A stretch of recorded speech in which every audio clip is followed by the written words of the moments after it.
Hello students, this class is for class 8 and we are discussing about the chapter atomic structure.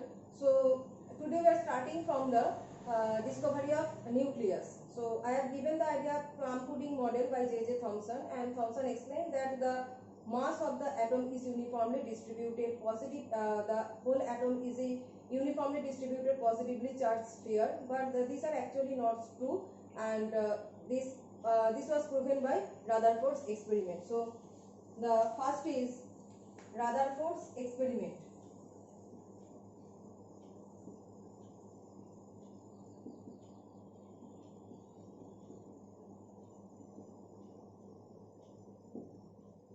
So in Rutherford's experiment, he took a gold foil and a gold foil was taken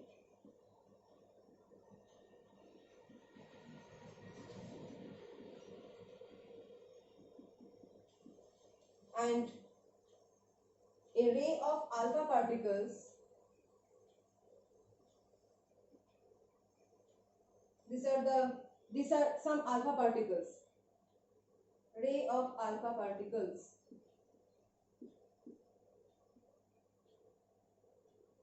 Ray of alpha particles are fallen over that gold foil. Okay, these are the experiment by Rutherford. He took a gold foil and the ray of alpha particles or beam of alpha particles are fallen over that gold foil.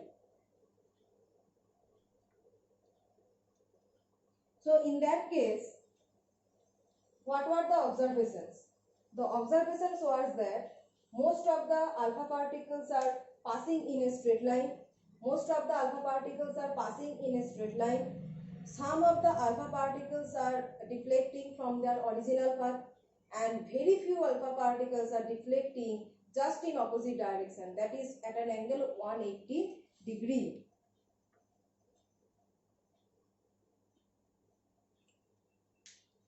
So the observations are like this.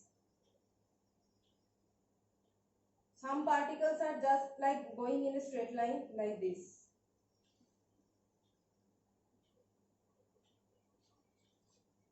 These are the maximum alpha rays. Maximum alpha particles are going in a straight line. Few alpha particles, some of the particles are deflecting like this in a small angle. Their original path is straight line, but some alpha particles are deflecting from their original path, and very small amount, very few alpha particles are deflecting just in opposite direction. They are going like this and returning like this. Just 180 degree, that is total deflection, 180 degree deflection. These are very few, and the particles that are deflecting from their original path like this, these are also small, and majority of alpha particles are going in a straight line. So these are the observations of Rutherford's experiment when a beam of or ray of alpha particles are fallen over a gold foil, and these were the three observations. So by these observations, Rutherford draw some postulates regarding the structure of atom. So what are the postulates of Rutherford's atomic model? Based upon this gold foil experiment, Rutherford draw some postulates of atomic model. So Rutherford's atomic model.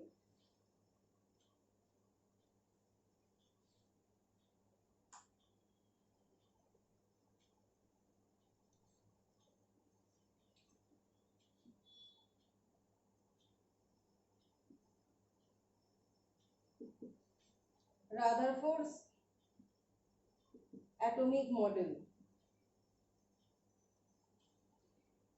In the experiment, as most of the alpha particles are going in a straight line, that represents that they are not striking anything. They are going in a straight line means actually they are not facing any barrier. That means most of the spaces inside the atom is vacant. Most of the spaces are empty, and hence most of the alpha particles are not facing any barrier, and hence they are passing in a straight line. So we can say as most of the alpha particles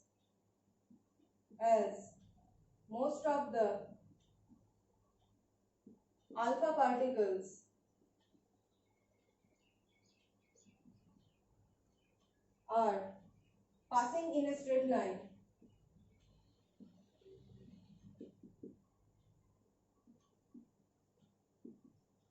as most of the alpha particles are passing in a straight line,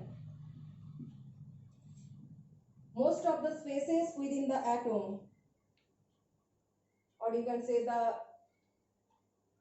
atom contains a large empty space.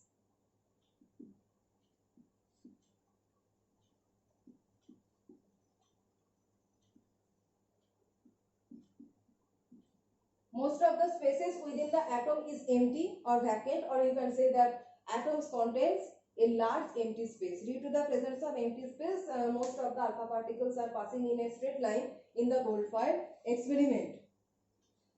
Now, why few particles? Why some of the particles are deflecting from their original path? As some particles are deflecting from their original path, that means you know that alpha particles are positively charged. I am writing alpha particles are positively charged. Alpha particles are positively charged.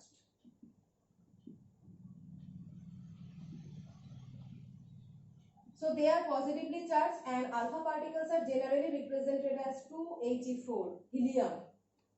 2He4, He for helium, the noble gas. Helium is actually the alpha particles, and these helium atoms are positively charged. The positively charged helium atoms are known as alpha particles. So some of the alpha particles are deflecting from their original path. So as they are positively charged, that means they are facing some barrier in their path for whose charge will be also positively charged. Suppose the alpha particles are going in a straight line, and they are facing something that is also positively charged. Then there will be positive repulsion, and hence they are deflecting from their original path. So alpha particles are going in a straight line like this. They are facing something in between their path, in middle of their path. They are facing something that is also positively charged. Suppose that means alpha particles being positively charged, there will be positive repulsion, and due to this repulsion they will be deflected from their original path like this, due to this positive repulsion. That means atoms contains within atom there contains some positively charged thing, and due to striking that positively charged thing within the atom, alpha particles are deflecting, some of the alpha particles are deflecting from their original path. So what is that positively charged thing within that atom? And that is the nucleus. So we can say there is a positively charged mass at the center of the atom known as nucleus.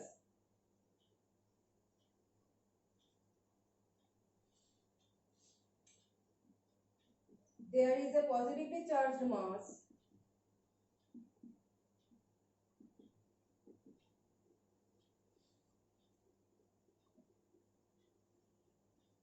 there is a positively charged mass at the center of atom known as nucleus.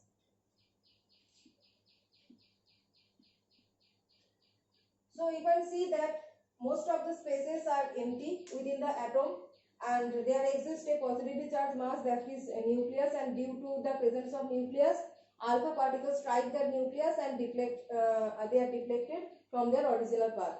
So we can say that the size of the nucleus is very small. That's why many spaces are vacant within the atom. The size of the nucleus is very small. That's why many spaces are empty within the atom, and due to this very small size of nucleus, few particles can strike that nucleus. As the size of the nucleus is very small, few particles can strike the nucleus that are deflecting from their original path. So second, we can say the size of the nucleus is very small.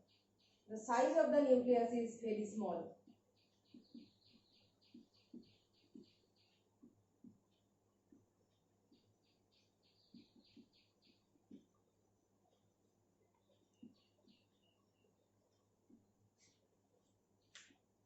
Okay.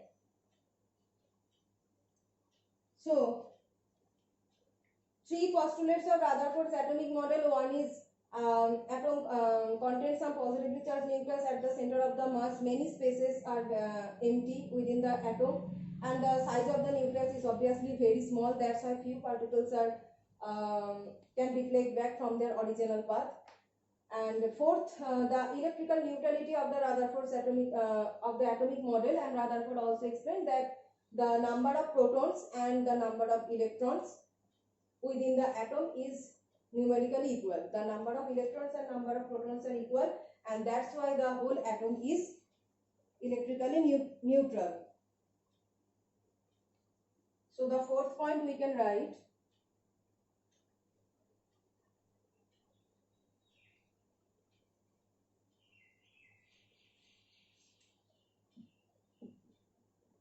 number of protons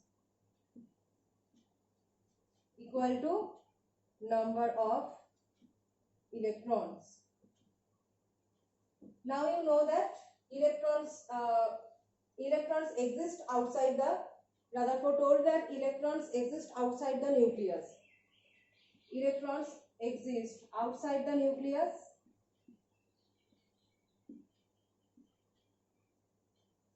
and protons exist inside the nucleus. That's why the nucleus is positively charged inside the nucleus.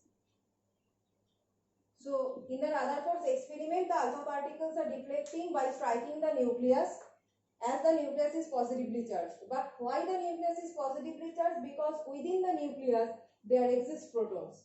Within nucleus there exist protons, and as protons are positively charged, so the nucleus is also positively charged. That's why the alpha particles are deflecting, and the electrons are residing outside the nucleus, But the number of protons within the nucleus and the number of electrons outside the nucleus are numerically equal. As they are numerically equal, so the whole atom is electrically neutral. Atom is electrically neutral.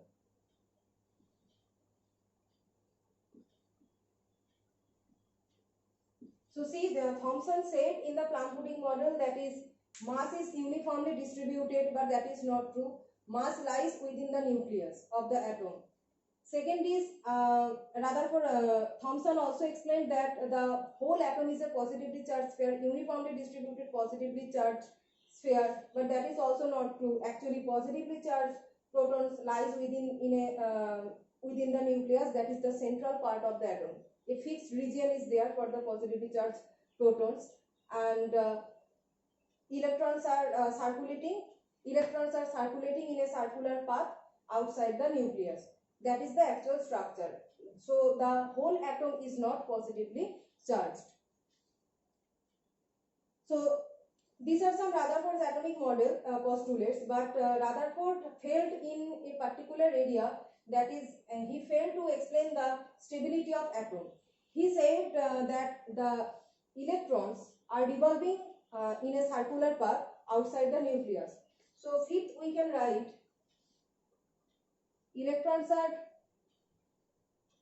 fifth point we can write that electrons are revolving in a circular path outside the nucleus.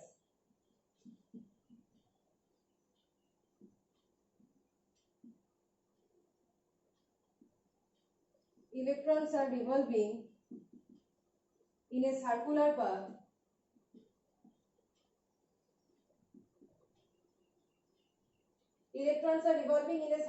path outside the nucleus.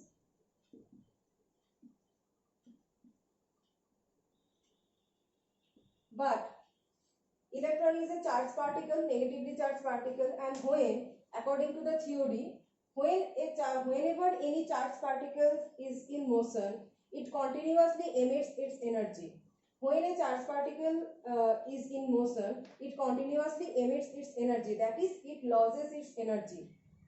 So if suppose this is nucleus and an electron is rotating in this orbit, so it is charged particles, negatively charged, and it is rotating, so it is continuously losing its energy. When it is losing its energy, the path becomes smaller, like this. After some time it also loses its energy again, and the path becomes smaller. With the loss of energy, the radius of this circular path becomes smaller. So like this, in a the circular path is closing towards the nucleus. Whenever the charged particles is rotating in a circular orbit, it is losing its energy, emitting energy, and therefore the circular path radius is decreasing, and after some time it is closing, it becomes very much close to the nucleus. So we can say that when a charged electron is rotating around the nucleus, it is going towards the nucleus in a spiral path and falling over the nucleus like this. Due to the emission of energy, the radius of the circular path is continuously decreasing and approaching towards the nucleus. So we can think that the electron is continuously approaching towards the nucleus in a spiral path and falling over the nucleus. That means Rutherford failed to explain the stability of atomic model. He explained the whole structure of the atom, but actually failed to explain the stability of the atom. And the stability of the atom was explained by Bohr. So, stability, we can say, this is the drawbacks of Rutherford's atomic model. That is, he failed to explain the stability of atom, as the electron being negatively charged or charged particle, it continuously emits energy and falls over the nucleus in a spiral path. So, stability explained by Bohr. Stability of atom was explained by Bohr. So Bohr explained that when an electron rotates around the nucleus, it neither gains energy nor loses energy until some external force is applied. So the statement of Bohr was, when electron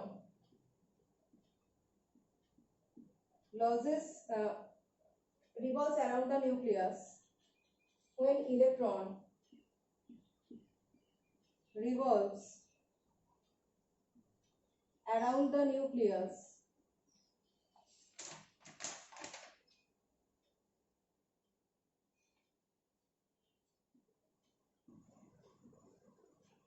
it neither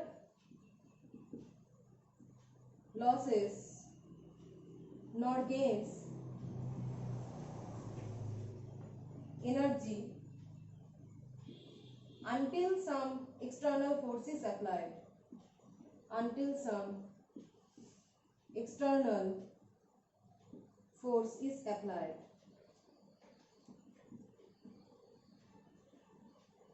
So it loses or gains energy only when the external force is applied. So what is the basis of stability of atom? So whenever anything revolves in a circular orbit, there exists two forces. One is centrifugal force, that is acting outside. A charged particle, negative electron, when rotating in a circular orbit, there is a force acting outside, and that is known as centrifugal force. Centrifugal force. And you know that it is acting outside, and here exists positively charged nucleus. So positively charged nucleus will definitely attract the negatively charged electron. So there is some attractive force, electrostatic attractive force between positively charged nucleus and electron. So this force is acting like this. So the attraction between nucleus and the electron is acting towards the nucleus, and the centrifugal force is acting outside. So these two forces are acting in opposite direction and are numerically equal, thus making the whole atom structurally stable. Okay. So the Rutherford failed to explain the stability. So Bohr explained that when electron revolves around the nucleus, it neither loses nor gains energy. It only loses or gains energy when some external force is applied. And what is the stability reason? Because when anything rotates around in a circular orbit, there exists a centrifugal force outside the nucleus, and the positively charged nucleus and the negatively charged electron, there is some electrostatic attractive force, and that is acting towards the nucleus. These two forces are acting in opposite direction and are numerically equal, so thus making the atom structurally very stable. So next In the next class, we will start from the modern atomic model. We are coming to the modern atomic model and we will start from valency.